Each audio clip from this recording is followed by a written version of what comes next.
বাবুলের সহকারী সহযোগিতায় এবার বাবুল গ্যাং এবং কোয়েল নীরু দুজনেই এবার জেল থেকে পালাতে সক্ষম হলো। হ্যাঁ বন্ধুরা, ভিডিওতে লাইক দিয়ে দেখতে থাকুন। রাতের অন্ধকারে যখন লোডশেডিংয়ের মিথ্যে অভিনয় করে অন্ধকারে বাবুলের সহকারীদেরকে ধুমকি ধামকি দিয়ে নীলু এবং কোয়েল জেলের তালা খুলিয়ে ফেলে, ঠিক সেই মুহূর্তে নীলু এবং কোয়েল বলতে থাকে যে এক্ষুনি আমাদেরকে যে করে হোক না কেন বাবুলের গ্যাংয়ের সাথে পালিয়ে যেতে হবে, নয়তো বা যে কোনো সময় আমরা পুলিশের হাতে হাতে নাতে ধরা পড়ে যেতে পারি, কারণ পুলিশ কিন্তু যথেষ্ট পরিমাণে তৎপর হয়ে রয়েছে। ওরা যদি একবার খোঁজ পেয়ে যায় যে না আমরা এখান থেকে পালানোর চেষ্টা করছি, তাহলে কিন্তু আর রোকে থাকবে না। অন্যদিকে কোয়েল বলতে থাকে যে যাক ভালোই হয়েছে যে অনির্বাণ দিয়াকেও সাথে করে রেখে দিয়েছে, তাতে আর যাই হোক না কেন আমি বেঁচে গেলাম, দিয়ার মতন একটা ঝামেলাকে আমাকে পোহাতে হবে না, নয়তো এই মেয়েটাকে নিয়ে যেখানে যাচ্ছি সেখানেই আমার বিপদ আমার সাথে সাথে চলে আসছিল। অন্যদিকে নীরু বলতে থাকে যে বিপদকে না হয় তুমি পিছে ছাড়ালে, কিন্তু তার শর্ত কোনো মতেই এত সহজে কিন্তু আমরা পার পাবো না পুলিশের কাছ থেকে, এই জিনিসটা তোমাকে মাথায় রাখতে হবে কোয়েল। অন্যদিকে যখন কোয়েল এবং নীলু বাবুলদের দলের সাথেই পালাতে যায়, ঠিক সেই সময় বাবুল বলতে থাকে যে আমরা তোমাদের সঙ্গে করে নিয়ে কোনো মতে পালাবো না, কারণ তোমাদের সাথে আমরা যদি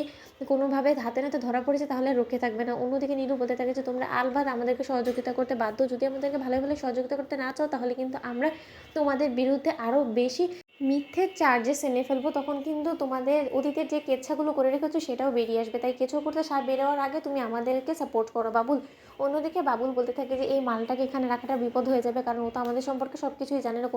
কোনোভাবে যদি আমাদের সম্পর্কে সব কিছু বলে ফেলে পুলিশের কাছে তাহলে রক্ষে থাকবে না, নিজে তো মরবে মরবে সঙ্গে করে আমাদের সকলকে নিয়ে মরবে, এর থেকে বরঞ্চ এদেরকে নিয়েই পালাই। অন্যদিকে অন্য এক বাসের রুফটপে যখন কোয়েল এবং নীলুকে নিয়ে সেই শহর ছেড়ে পালাতে সক্ষম হয়ে যায়, ঠিক সেই সময় সকালবেলা স্রোত এবং সার্থকের ফোনে পুলিশ স্টেশন থেকে ফোন আসা মাত্রই স্রোত সার্থক চিৎকার করে উঠে বলতে থাকে যে অফিসার আপনাদের খেয়াল কোথায় ছিল বলুন তো, আপনারা রাতের অন্ধকারে সুযোগই যে এরকম করে আসামিরা জেল থেকে পালাবে সেটা আগে ভাগে তো অবগত ছিলেন নাকি আপনারা ইচ্ছাকৃতভাবে টাকা খেয়ে ওদেরকে পালাতে সুবিধা করে দিয়েছেন, বলুন তো আপনাদের মতলবটা কি, নয়তো বা আপনাদের জেল হাজতে আটকায় রাখা এরকম আসামি কি করে পালিয়ে যেতে পারে বলুন তো, আপনারা এতটা অকর্ম কেন বলুন। তখন এই কথা বলা মাত্র পুলিশ অফিসার বলতে থাকে যে দেখুন আমরা আমাদের মতো করে সর্বোচ্চ কন্ট্যাক্ট লাগিয়ে চেষ্টা চালাচ্ছি ওদেরকে যত শীঘ্রই সম্ভব যাতে আমরা ধরে ফেলতে পারি। তখন স্রোত বলতে থাকে যে এরকম করে আর হবে না, আপনাদেরকে দিয়ে যে কিছু হবে না সেটা আমি খুব পরিষ্কার করে বুঝতে পেরে গিয়েছি, কারণ আপনারা যদি একটু হলেও সজাগ থাকতে তাহলে হয়তো বা আজকে ওদের মতন এরকম দাগি আসামিরা পালিয়ে যেতে পারতো না জেল থেকে, যেখানে কিনা জেলে থাকা আসামিরাও সেখান থেকে পালিয়ে যেতে পারে, তাহলে এরকম আইনের সহযোগিতা না নিলেও আমার মনে হয় যে মানুষ বেঁচে যাবে, তাদেরকে এখন থেকে নিজেদের হাতেই আইন তুলে নিতে হবে, নয়তো বা কোনো দিনও এরকম দাগি আসামিদেরকে শাস্তির আওতায় আনা যাবে না। অন্যদিকে স্রোত সার্থককে যখন বলতে থাকে যে স্যার